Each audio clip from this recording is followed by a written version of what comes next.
Dears, welcome back to Feena study room. അപ്പോൾ ഇന്നത്തെ പ്രധാന വാർത്തകൾ നമുക്കൊന്ന് നോക്കാം. 2024 നവംബർ 25 തിങ്കൾ. ജോലിയില്ലാത്ത സ്ത്രീകളെ വീട്ടമ്മ എന്ന് വിളിക്കുന്നത് തിരുത്തണമെന്ന് വനിതാ കമ്മീഷൻ. വാർത്താ വിതരണത്തിലെ ലിംഗവിവേചന സങ്കുചിതത്വം മാറ്റാനായി മാധ്യമങ്ങളുടെ സമീപനത്തിലും ഭാഷയിലും വരുത്തേണ്ട മാർഗരേഖയിലാണ് ഇത് പറയുന്നത്. അപ്പം ശുപാർശകൾ സഹിതം ഇക്കാര്യം സർക്കാരിന് സമർപ്പിച്ചിട്ടുണ്ട്. അടുത്ത വാർത്ത നോക്കാം. വടക്കൻ കേരളത്തിൽ കാറ്ററിംഗ് യൂണിറ്റുകൾ കേന്ദ്രീകരിച്ച് ഭക്ഷ്യസുരക്ഷാ വകുപ്പ് സ്പെഷ്യൽ ടാസ്ക് ഫോഴ്സിന്റെ നേതൃത്വത്തിൽ പരിശോധന നടത്തിയെന്ന് മന്ത്രി വീണ ജോർജ്. കാസർഗോഡ് ആംബുലൻസിന് വഴിയിൽ തടസ്സം സൃഷ്ടിച്ച കാർ ഡ്രൈവറുടെ ലൈസൻസ് മോട്ടോർ വാഹന വകുപ്പ് സസ്പെൻഡ് ചെയ്തു.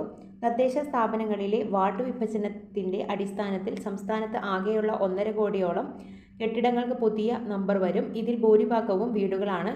കെട്ടിടങ്ങൾക്ക് സ്ഥിര നമ്പർ നൽകുന്നത് പരിഗണനയിലുണ്ടെങ്കിലും ഉടൻ നടപ്പാക്കിയേക്കില്ലെന്നാണ് സൂചന. അടുത്ത വാർത്ത നോക്കാം. ഹിയറിംഗിൽ ഹാജരാകാതിരുന്ന 6 ഓഫീസർമാർക്ക് സംസ്ഥാന വിവരാവകാശ കമ്മീഷൻ സമൻസ് അയച്ചു. സർക്കാർ ജീവനക്കാർക്കുള്ള ജീവൻ രക്ഷാ ഇൻഷുറൻസ് പദ്ധതി.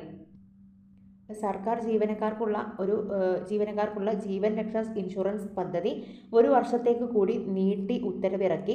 2025 ഡിസംബർ വരെയാണ് ജീവൻ രക്ഷാ പദ്ധതി നിലവിലുള്ള വ്യവസ്ഥകൾ നിലനിർത്തിക്കൊണ്ട് കാലാവധി നീട്ടിയത്. സർക്കാർ ജീവനക്കാർക്കുള്ളതാണ് ജീവൻ രക്ഷാ ഇൻഷുറൻസ് പദ്ധതി എന്ന് ഓർത്തു വെക്കുക. എറണാകുളം ജില്ലയിൽ 221 പൊതുയിടങ്ങളിൽ സമീപഭാവിയിൽ തന്നെ സൗജന്യ വൈഫൈ സേവനം പ്രയോജനപ്പെടുത്താം.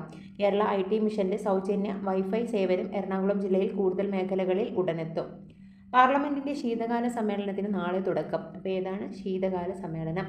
ഡിസംബർ 20 വരെയാണ് സമ്മേളനം. വയനാടിന്റെ നിയുക്ത MP പ്രിയങ്ക ഗാന്ധിയുടെ സത്യപ്രതിജ്ഞ ഈ ആഴ്ച തന്നെ നടത്തും. ബോർഡർ ഗവാസ്കർ ആദ്യ ടെസ്റ്റ് മത്സരത്തിൽ ഓസ്ട്രേലിയക്ക് 534 റൺസിന്റെ കൂറ്റൻ വിജയലക്ഷ്യം.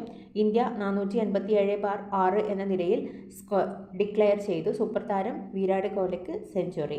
നവംബർ 25ഓടെ തെക്കൻ ബംഗാൾ ഉൾക്കടലിന് മുകളിലെത്തി തീവ്ര ന്യൂനമർദ്ദമായി ശക്തി പ്രാപിച്ച് തുടർന്നുള്ള 2 ദിവസങ്ങൾ തമിഴ്നാട് ശ്രീലങ്ക തീരങ്ങളിലേക്ക് നീങ്ങാൻ സാധ്യതയുണ്ടെന്ന് അറിയിപ്പ്.